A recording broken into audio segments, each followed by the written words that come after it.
Welcome back to my YouTube channel English zone 3.5 पे में आप सभी का स्वागत है। तो चलिए गाइस, इस वीडियो में हम जानते हैं नाउन के बारे में, व्हाट इज नाउन और काइंड्स ऑफ नाउन, और अब सभी डिफिनेशन के बारे में भी जानेंगे और सभी नाउन के प्रकार भी जानेंगे और इसको डिफिनेशन भी इस वीडियो में हम सॉल्व कराने वाले हैं। तो चलिए, सबसे पहले तो आपको पता है, आपको तो इसके पहले वाले वीडियो में हमने पास्ट ऑफ हिस्ट्री करा चुका हूँ और इस वीडियो में हम नाउन कराएंगे। ठीक है, what is noun, kinds of noun और एग्जाम्पल के साथ भी चलेंगे। ठीक है, चलिए डिफिनेशन क्या कहता है नाउन का। तो इसका डिफिनेशन होता है कि a noun is the name of person. क्या होगा? A noun is the name of person, place, any place के बाद एनिमल्स भी बोल सकते हैं, थिंग्स भी बोल सकते हैं, फीलिंग भी होगा। फीलिंग का मतलब क्या होता है? अनुभव। ठीक है, एन एनिमल और एन आइडिया। क्या बोल सकते हैं? एन आइडिया भी बोल सकते हैं, या इसको आप सीधा सी रूप में बोल सकते हैं कि a noun is the name of person, place, animals और थिंग्स। अगर इसकी बात करें हिंदी में, अगर को बात करें तो हिंदी में आप क्या बोलिएगा? किसी, क्या होगा? किसी व्यक्ति, जानवर, स्थान, वस्तु, विचार या भाव के नाम को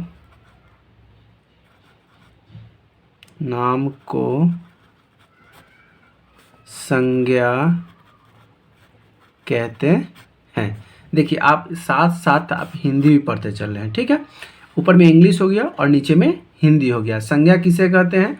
या व्हाट इज नाउन। तो ऊपर में हो गया what is noun. A noun is the name of person, place, things, feelings and animals और एन आइडिया। ठीक है, उसके बाद यहाँ पे होगा किसी व्यक्ति, वस्तु, जानवर, स्थान, विचार या भाव के नाम को क्या कहते हैं? संज्ञा कहते हैं। यहाँ तक कोई दिक्कत? चलिए, नहीं होना चाहिए। अगला आपसे पूछा जाएगा काइंड्स ऑफ नाउन। क्या पूछा जाएगा आपसे? Kinds of noun. Kinds of the noun, इसका मतलब होता है कि नाउन कितने प्रकार के होते हैं। क्या है? नाउन कितने प्रकार के होते हैं या नाउन के कितने भेद हैं। तो आप क्या बोलिएगा? तो आपको बोलना है कि देयर आर 5। क्या बोलना है? There are 5 kinds of noun. There are 5 kinds of noun. Noun के 5 प्रकार होते हैं। कौन कौन? तो पहला होता है प्रॉपर नाउन होता है। क्या होता है? Proper noun. अच्छा, प्रॉपर मीन्स क्या होता है? तो प्रॉपर मतलब होता है व्यक्ति। क्या होता है? व्यक्तिवाचक। व्यक्तिवाचक संज्ञा को ही कहा जाता है प्रॉपर नाउन। दूसरा आता है कॉमन नाउन। क्या आता है? Common noun. तो कॉमन का मतलब क्या होता है? जाति। ठीक है, तो इसको बोलेंगे जातिवाचक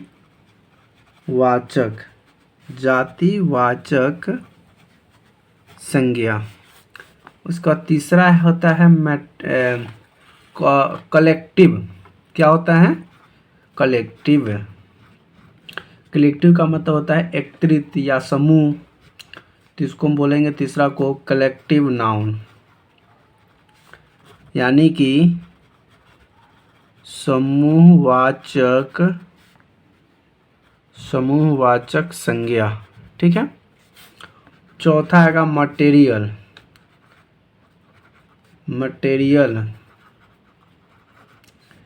मटेरियल्स नाउन। मटेरियल का मतलब तो जान गए होंगे, मटेरियल का मतलब होता है द्रव्यवाचक। क्या होगा? द्रव्यवाचक संज्ञा। और पांचवा जो होगा abstracts, ABSTRACT, abstract noun. Abstract noun का मतलब होता है भाववाचक। क्या होता है?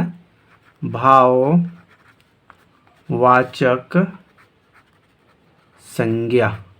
भाववाचक संज्ञा हो गया। देखिए अब फिर से एक बार रिपीट करते हैं कि kinds of noun.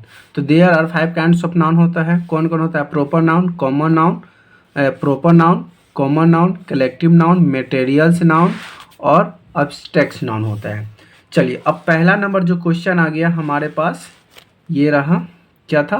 Proper noun. अब इसका हम डिफिनेशन हम पता करेंगे, ठीक है? इसका डिफिनेशन। तो चलिए पहला जो था क्या था? पहला था प्रॉपर नाउन। क्या था? Proper noun. चलिए इंग्लिश आपको हिंदी मैंने करा चुका हूँ, प्रॉपर नाउन किसे कहते हैं। अब आते हैं इसका डेफिनेशन जानते हैं। प्रॉपर का मतलब होता है व्यक्तिवाचक। तो प्रॉपर का डेफिनेशन हम क्या दे सकते हैं? तो प्रॉपर का हम बोल सकते हैं कि ए प्रॉपर नाउन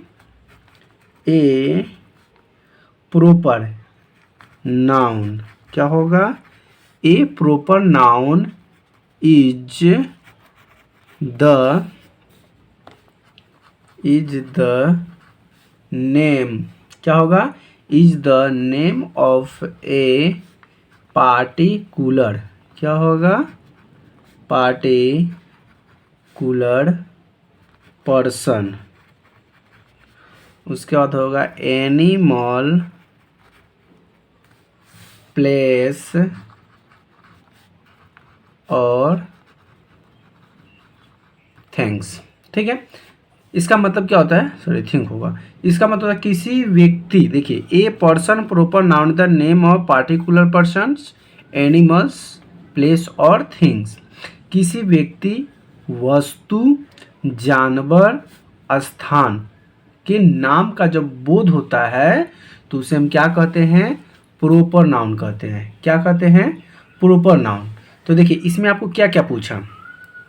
पार्टिकुलर पर्सन के बारे में पूछा, उसके बाद एनिमल के बारे में बताया, प्लेस के बारे में बताया और कोई वस्तु के बारे में बताया। तो देखिए यहाँ पे अगर पर्सन की बात करें तो व्यक्ति के नाम हो जाएगा, खास व्यक्ति का नाम। तो यहाँ देखिए एक नंबर आपको याद रखना है कि व्यक्ति के नाम, यानी कि व्यक्तियों के खास नाम। तो व्यक्तियों के जो खास नाम होता है ना, जैसे कि मान लेते हैं खास नाम Gita, Sohan, mister, Lily, mister Ram, Shyam, इस तरह का जब नाम आता है तो व्यक्तियों के खास नाम आता है तो हमारा क्या कहलाता है? प्रॉपर नाउन होता है। फिर इसमें बोला एनिमल्स, यानी कि जानवरों के खास नाम। जानवर के खास नाम क्या हो सकता है? जैसे कि हम शेर नहीं कह सकते हैं, ठीक है, लायन नहीं हो। जैसे कि खास नाम हो गया लक्की, कि जानवर है लेकिन जानवर के एक नाम रख दिए खास नाम, जैसे कि टॉमी, हीरा, मोती। ठीक है, इस तरह का जब खास नाम होता है ना तो उसे हम प्रॉपर नाउन कहते हैं। क्या होगा? तो यहाँ पे हो जाएगा जानवरों के खास नाम। ये भी सब क्या कहलाएगा? प्रॉपर कहलाएगा। कोई भाषा हो गया, नदी के नाम हो जाएगा, झील का नाम हो जाएगा। ठीक है, उसके बाद आपसे क्या पूछा है यहाँ पे? क्या बोला? प्लेस, यानी कि स्थान। तो स्थान का मतलब क्या हो सकता है? जैसे कि कोई धार्मिक या कोई फेमस स्थान, खास स्थान का नाम हो गया। जैसे कि आपसे अगर हम बात करें, जैसे कि लाल किला हो गया, ताजमहल हो गया, जंतर मंतर, गोलघर, ये सब जो स्मारक जो होता है ना, खास नाम हो गया। तो इस तरह का जो नाम आएगा ये मेरा प्रॉपर नाउन होगा। तो इसमें आपको ATC लिख लेना और कुछ यानी और बहुत सारे चीज़ होते हैं।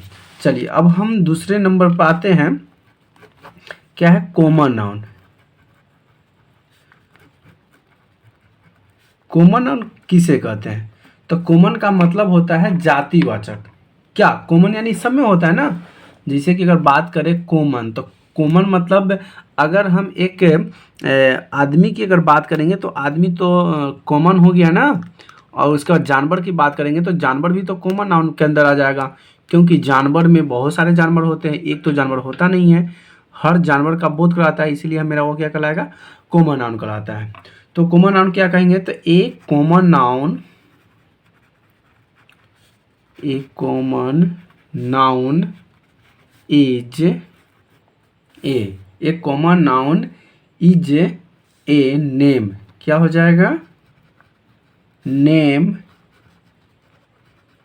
Given commonly to every person,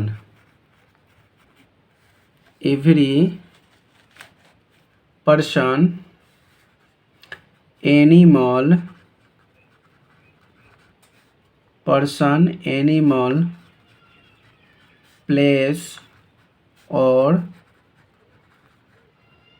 things of the same class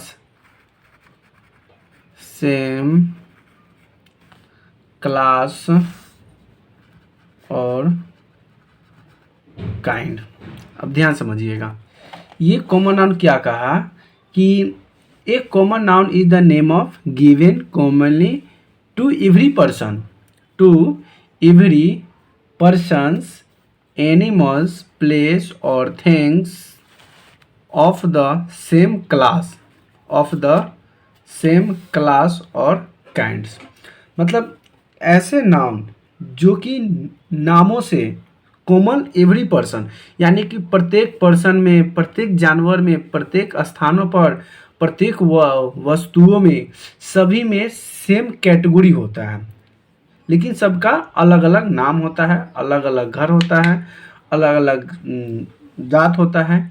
तो इसी को क्या कहा जाता है, कॉमन नाउन। ठीक है, खास व्यक्ति, खास जानवर, खास स्थान, खास वस्तु का बोध ना होकर पूरी जाति श्रेणी का बोध करा देता है। क्या कराता है, पूरी श्रेणी का, पूरी जाति का बोध कराता है, उसे कॉमन नाउन कहते हैं। ठीक है, जैसे कि उसमें नहीं पहले बताया ना कि सामान्य व्यक्ति हो, इसमें क्या था, खास व्यक्ति का नाम था ना, प्रोपर में क्या था, खास व्यक्ति के नाम था, खास जानवर के नाम था, और इसमें क्या होगा, सामान्य का नाम होगा। क्या होगा, इसमें सामान्य व्यक्ति होगा। क्या, व्यक्तियों का तो नाम होगा इसमें भी, क्या होगा कि व्यक्तियों का भी इसमें नाम होगा, व्यक्तियों के नाम तो होगा लेकिन सामान्य होगा। क्या होगा, सामान्य नाम हो सकता है। उसी तरह से संबंधित सामान्य नाम हो सकता है। पशु पक्षी का भी सामान्य नाम हो सकता है। क्या हो सकता है, पशु पक्षी आदि का सामान्य नाम हो सकता है। सामान्य की बात करें तो गाय हो गया, पशु पक्षी हो गया, कीट हो गया। तो इस सब की बात करें, जैसे गाय हो गया, कैट हो गया, एंट हो गया, चींटी, इस सभी सामान्य आ गया, सभी मिलजुल कर आ जाता है। तो ये मेरा कॉमन नाउन हो गया। ठीक है, चलिए अब हम तीसरा जो प्रकार है वो तीसरा है कलेक्टिव। क्या है, तीसरा है कलेक्टिव नाउन। देखिए, कलेक्टिव का मतलब क्या होता है, कलेक्टिव का मतलब होता है एकत्रित करना, यानी कि जमा करना, कलेक्ट करना। मतलब जो इधर उधर होता है ना, एक समूह बना देना। जैसे कि बहुत चीज़ इधर उधर बिखरा हुआ है, उसको एक जगह कलेक्ट करके एक साथ रख देते हैं साथ में, तो वो हमारा एक समूह में बन जाता है, जिसे हम लोग क्या कहते हैं, कलेक्टिव नाउन, यानी कि उसे समूहवाचक, हम क्या कहते हैं, समूहवाचक बोधक, समूहवाचक संज्ञा कहते हैं। ठीक है, तो चलिए, एक कलेक्टिव, इसका डिफिनेशन क्या होगा, तो इसका डिफिनेशन होगा a collective noun is the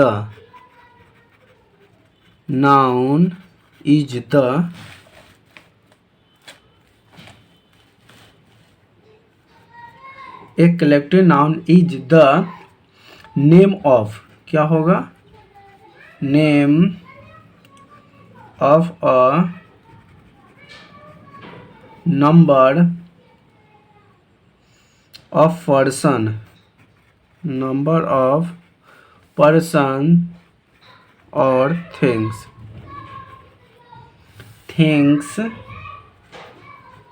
take together, क्या होगा, टुगेदर, सॉरी यहाँ पे थोड़ा, together and spoke of as one whole. चलिए अब यहाँ देखिए कलेक्टिव नाउन ना, एक collective noun is the name of number of person और things take together and spoke of as the one whole. देखिए तो जिस नाउन में एक ही तरह का व्यक्ति या समूह वस्तुओं का समूह का बोध होता है, क्या बोला, एक collective noun is the name of number of person और थिंग्स टेक टुगेदर, यानी कि एक ही साथ spoke of as the one whole, मतलब एक ही तरह के व्यक्तियों या समूह का बोध होता है, उसे हम कलेक्टिव नाउन कहते हैं। अब मान लेते हैं कि हम समूह तो बना सकते हैं लेकिन सबका समूह अलग अलग होता है ना, तो इसमें आपको पहले ही कह दिया कि टुगेदर यानी कि एक साथ साथ, स्पोक एज द होल मतलब सबका एक अपना समूह हो जाएगा। अब हाथी के साथ हाथी का समूह होगा, घोड़ा के साथ घोड़ा का समूह होगा, अगर कोई सेना है तो उसके साथ सेना का होगा, ठीक है। कोई परिवार का समूह होगा, सेना का समूह अलग होता है, झुंड अलग होता है, गुच्छा, इस सब का समूह होता है तो गुच्छा होता है। तो अब तो शेर को गुच्छा में रख नहीं सकते ना, तो गुच्छा अलग हो गया, संसद का समूह अलग हो गया, झुंड का समूह अलग हो गया, भीड़ का समूह अलग होता है, दल का समूह अलग होता है, ठीक है। उसी तरह से एग्जाम्पल में आप लिख सकते हैं, आपसे पूछा जाए कि बताइए कलेक्टिव नाउन किसे कहते हैं, तो आप बोल सकते हैं कलेक्टिव नाउन आप क्लास, ठीक है, आप क्लास को कलेक्टिव नाउन बोल सकते हैं। उसके बाद कोई टीम है तो टीम हमारा क्या हो जाएगा, कलेक्टिव नाउन हो जाएगा। मोब, मोब का मतलब होता है भीड़, भीड़ भी क्या हो जाएगा, कलेक्टिव नाउन हो जाएगा। उसके बाद क्राउड, क्राउड का मतलब क्या होता है, क्राउड का मतलब भीड़ होता है, ये भी मेरा कलेक्टिव नाउन हो जाएगा। उसी तरह से आर्मी, आर्मी का मतलब क्या होता है, सेना, सेना भी मेरा क्या होगा, कलेक्टिव नाउन हो जाएगा। उसके बाद मान लेते हैं कि कम्युनिटी, क्या होगा, कम्युनिटी, ये भी मेरा क्या हो जाएगा, कलेक्टिव नाउन हो जाएगा, ठीक है। तो ये सभी जितने जो थे कलेक्टिव नाउन को जितने भी डिफिनेशन बताए ये सभी क्या है, कलेक्टिव नाउन थे। चलिए अब हम अगले वाले, अभी 2 क्वेश्चन मेरा बच गया और ये मेरा क्वेश्चन रहा चौथा। चौथा कौन प्रकार है जी, तो चौथा जो मेरा है ये है मटेरियल, क्या है, मटेरियल नाउन। मटेरियल से भी आपको पता चल गया ना कि द्रव को मटेरियल कहा जाता है, कोई भी चीज़ का जो द्रव होता है उसे मटेरियल कहते हैं। तो मटेरियल क्या कहता है कि ए मटेरियल नाउन क्या होगा, a material, material noun is, a material noun is the name of A materials और substance, क्या होता है, substance। अब देखिए substance का मतलब होता है पदार्थ, क्या होता है, पदार्थ, और मटेरियल का मतलब होता है द्रव। यानी कि हम क्या बोल सकते हैं कि जिस नाउन से किसी द्रव पदार्थ का बोध हो, क्या हो, किसी नाउन से द्रव पदार्थ का बोध हो, वह मेरा क्या कहलाता है, तो मेरा मटेरियल नाउन कहलाता है। क्या कहलाता है, तो मेरा मटेरियल नाउन कहलाता है, ठीक है। यहाँ तक कोई दिक्कत, चलिए आगे है क्या कहता है, तो मटेरियल तो समझ गए। आपको कैसे पता चला कि मटेरियल नाउन है, तो सबसे पहले बोल दिया ना कि मटेरियल्स और सब्सटेंस यानी कि द्रव और पदार्थ।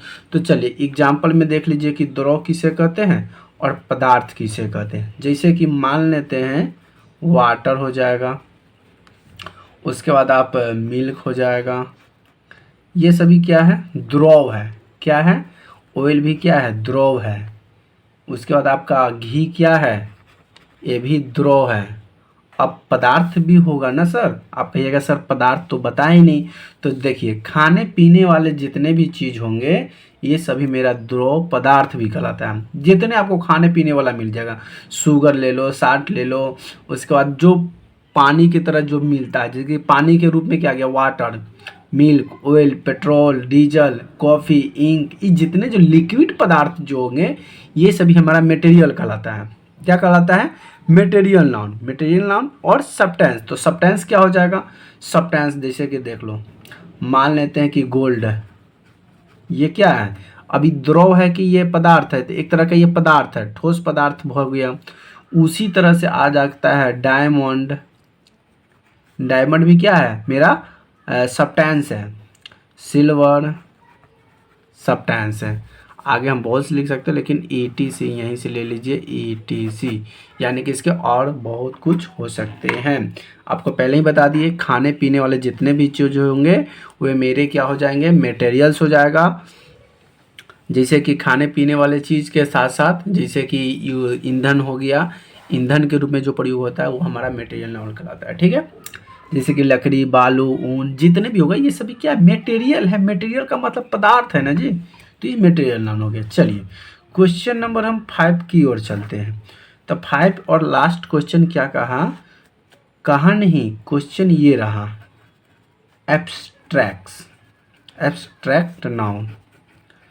एब्स्ट्रैक्ट नाउन किसे कहते हैं? तो एब्स्ट्रैक्ट नाउन जो होता है वो कहा जाता है आपको किसको? ये अनुभव विचार अवस्था को दर्शाता है और ये भाव होता है। क्या होता है? भाववाचक इसको कह सकते हैं। क्या कह सकते हैं? भाववाचक। भाव, जिसे क्या हम बताते हैं भाव मतलब क्या होता है। चलिए सबसे पहले तो इसको डिफिनेशन आपको पता चलना चाहिए ना क्या होता है। देखिए एब्स्ट्रैक्ट नाउन क्या कहता है? An abstract, N abstract noun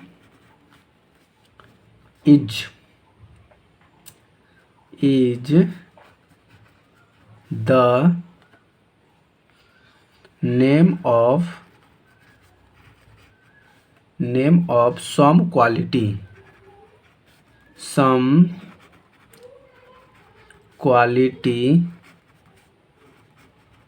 state, feeling or idea that we can only think of or feel but cannot see or touch. चलिए बहुत ही सिंपल, बहुत ही ईजी है, बहुत ही शानदार। एब्स्ट्रैक्ट नाउन, ठीक है, आप सिर्फ समझ के याद कीजिएगा ना तो आपको ये बस चुटकी का खेल है। An abstract noun is the name of some quality. Some quality मतलब कुछ क्या होगा? अवस्था हो सकता है, विचार हो सकता है। तो quality, state, feeling, idea we can only things और feel but can not see और टच। ध्यान समझना है। मटेरियल नाउन किसे कहते हैं? तो मटेरियल नाउन उस गुण, अवस्था, विचार या भाव के नाम को एब्स्ट्रैक्ट नाउन कहते हैं, जिसे देख लीजिए वी कैन ओनली थिंग्स और फील। क्या है? फील। केवल हम उसे क्या कर सकते हैं? देख नहीं सकते हैं। बट कैन नॉट सी और टच, सिर्फ हम महसूस कर सकते हैं। जिसे देखा या छुआ नहीं जा सकता, जिसे देखा और छुआ, देखिए वी कैन ओनली थिंग्स और फील, जिसे देखा और छुआ नहीं जा सकता है, सिर्फ अनुभव किया जा सकता है। कैन नॉट फील और टच थिंग्स बट फील, मतलब सिर्फ महसूस कर सकते हैं, ना उसको हम छू सकते हैं, नहीं देख सकते हैं। ये मेरा क्या कहलाएगा? तो ये मेरा एब्स्ट्रैक्ट नाउन कहलाएगा। सर कहिएगा जैसे बताइए क्या होगा एब्स्ट्रैक्ट नाउन? कौन चीज़ को हम नहीं छू सकते हैं, ना देख सकते हैं, तो बिल्कुल आप देख लीजिए। तो सबसे पहले हम आते हैं यहाँ से एग्जाम्पल लेते हैं और आपको छोटी छोटी एग्जाम्पल में आपको हम समझाते हैं। जैसे कि आपको हम बताएं कि मैं अब्स्ट्रैक्ट नाउन का मतलब होता है भाववाचक, और भाववाचक का मतलब बोल दिया कि ये सब चीज़ को हम देख नहीं सकते हैं, ना छू सकते हैं, सिर्फ अनुभव कर सकते हैं। तो कहिएगा सर मटेरियल तो हमको समझ में आया कि मटेरियल को जैसे कि खाने वाला चीज़ हो गया, तेल घी तो हमको समझ में आ गया। उसके बाद हमको वो भी समझ में आ गया कि लोहा चांदी सोना ये सभी चीज़ सब्सटेंस होता है, वो चीज़ ठोस होता है, तो वो पदार्थ हो गया। लेकिन अब्स्ट्रैक्ट भाव, ये भाव क्या होता है जी? भाव का मतलब आप आपको हम बता देते हैं, लव। आइए सबसे पहला आप कहिएगा सर जी लव, जी लव का मतलब आप नेगेटिव ना सोच लीजिएगा। लव का मतलब होता है प्यार। तो प्यार एक तरह का क्या है? भाव है। इस हमको दिखाई देता है? नहीं दिखाई देता है। इसको हम छूते हैं? नहीं छूते हैं। ये सिर्फ हम फील करते हैं, ठीक। उसके बाद हम आ जाता है, अगर हम दूसरा अगर एग्जाम्पल में हम अगर हम लें तो मान लेते हैं कि हम ग्रेटनेस, क्या है? ग्रेटनेस ले लेते हैं। ग्रेटनेस, देखिए ग्रेट का मतलब होता है महान और ग्रेटनेस का मतलब होता है महानता। अब कोई चीज़ किसी व्यक्ति के अंदर महानता है, ग्रेटनेस है, तो क्या उसको हम देखते हैं जी? ना देखते हैं, ना छूते हैं। हम सिर्फ क्या हम करते हैं? फील करते हैं, महसूस करते हैं कि हाँ उसके अंदर एक महान कलाकार अंदर में है, वो महान व्यक्ति है, महान विचार है। तो हम क्या किए? फील किए, अनुभव किए। और एग्जाम्पल में ले लीजिए जी, बिल्कुल। अब मान लेते हैं कि गॉडनेस ले लीजिए, सॉरी गुडनेस। गुडनेस, तो अब देखिए गुडनेस का मतलब क्या होता है? तो गुडनेस का मतलब होता है अच्छाई। क्या होता है? अच्छाई। और किसी के अंदर अच्छाई है, एक तरह का क्या है? भावना है। क्या है? भावना है, एक तरह का भाव है, एक तरह का क्या है? विचार है।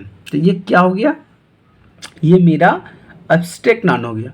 उसी तरह से हम कुछ और एग्जाम्पल में लेते हैं, जैसे कि मान लेते हैं कि पुरेस्टी। पुवरटी मतलब क्या होता है इसका? पुवरटी का मतलब होता है गरीबी। अब किसी के अंदर गरीबी है तो हम तो देखते नहीं है ना, अंदर में हमको अनुभव करते हैं गरीबी है, ठीक है। उसी तरह से फियर आ जाता है। क्या ले लेते हैं? फियर। फियर का मतलब होता है डर। अगर हमारे अंदर डर है तो हम तो अनुभव कर रहे हैं। अगर हम डरा रहे हैं कि क्या है नहीं है, आप डर रहे हैं कि क्या कर रहे हैं, तो ये तो कोई व्यक्ति तो देख नहीं रहा है ना, अनुभव कर रहा है। किसके माध्यम से? आपके माध्यम से, आपके चेहरे के माध्यम से।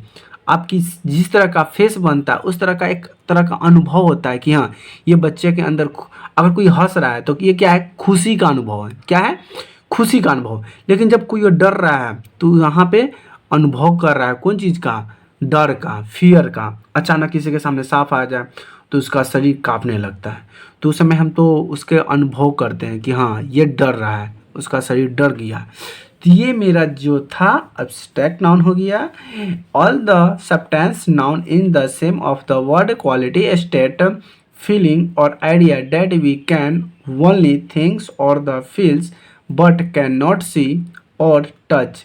एग्जाम्पल जैसे कि लव, मतलब यहाँ पे पहले ही बता दिए कि उस गुण अवस्था विचार या भाव के नाम को एब्स्ट्रैक्ट नाउन कहते हैं जिसे देखा और छुआ नहीं जा सकता, ओनली फील किया जा सकता है, महसूस किया जा सकता है।